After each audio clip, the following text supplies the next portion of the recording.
कर्ज पाणी काढले होते ते कर्जाचे हप्ते सुद्धा जात नाहीत. खूप मेहनत करताय, घरातील अगदी लहानांपासून वृद्धांपर्यंत प्रत्येक जण मेहनत करतोय, तरीही पैशाची जी काही चणचण आहे ती चणचण काही कमी होता होईना झाली आहे.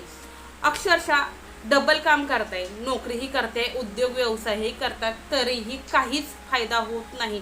उलट जे काही छान चालू होतं ते डबघाईला जायला लागलेलं आहे. घरामध्ये अचानकपणे दुखणी येत आहेत, मुलांचे आता पुढे ॲडमिशन आहेत, ताई घरामध्ये जे काही कर्ज आहे, रेशन आहे ते सर्व संपलेलं आहे, कर्जाचे हप्ते जायना झाले. अक्षरशः गाडी घोडं जे काही घेतलेलं आहे घरदार ते विकण्याची सुद्धा वेळ आलेली आहे. जे काही सोनं नाणं होतं ते सुद्धा विकलेलं आहे किंवा बँकेमध्ये गहाण आहे. अशी जर वेळ तुमच्यावरती सुद्धा जर आली असेल तर समजून जा, आत्ता हा उपाय खास तुमच्यासाठी आहे. 1001% सांगते, तुमच्या जीवनामध्ये जी काही पैशाची चणचण होती किंवा जे काही पैशाची त्रुटी होती, जी काही कमतरता होती, हा उपाय केल्याच्या नंतर ना तुमच्या आयुष्यामध्ये पैशाची चणचण राहणार नाही, तुम्हाला पैशाची चणचण भासणार नाही. इतका छान, इतका प्रभावी उपाय आहे. फक्त उपाय करताना खूप पॉझिटिव्हली उपाय करा, मनामध्ये पॉझिटिव्हिटी ठेवून उपाय करा, मनामध्ये साशंकपणा अजिबात ठेवू नका, थोडीशी सुद्धा पालशंकेची चुकचुकू देऊ नका. इतका छान लॉ ऑफ अट्रॅक्शनचा म्हणजे आकर्षित करण्याचा, पैसा आकर्षित करण्याचा, पैसा खेचण्याचा आज मी उपाय सांगणार आहे.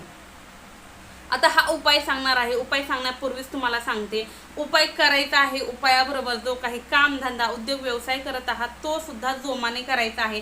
नाहीतर ताई मी उपाय केला आहे, हातावर हात देऊन बसलो तर मग माझ्या घरात पैसा येईल का, असं होणार नाही. पहा, कोणतीही गोष्ट जर करायची म्हटलं तर त्यासाठी तुम्हाला मेहनती करावी लागणार आहे. आता जेवण करायचं आहे, तो घास तोंडात टाकल्याच्यानंतर ज्यावेळेस चावाल त्यावेळेस पोटात जाणार आहे, तेव्हाच पोट भरणार आहे.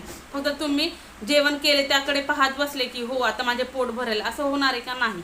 ते घास तोडावा लागणार आहे, तोंडामध्ये टाकावं लागणार आहे, चावावं लागणार आहे, गिळून नंतर ना ते पोटामध्ये जाणार आहे, तेव्हा तुमचं पोट भरणार आहे. सांगण्याचं तात्पर्य फक्त माझं एवढंच आहे की तुम्हाला पैसा पाणी कमवायचा आहे तर तुम्हाला मेहनतही करायची आहे. आणि ज्याची मेहनत करण्याची ताकद आहे, ज्याच्याकडे मेहनत करण्याची उमेद आहे, त्यांनीच हा उपाय करा. उपाय खूप साधा, सोपा आणि अनुभवसिद्ध असा उपाय आहे. 1001% अनुभव देणारा उपाय आहे. उपाय सांगणार आहे तत्पूर्वी जे कोणी आपल्या चॅनलवरती नवीन असाल, अजून आपल्या चॅनलला सबस्क्राईब केलं नसेल तर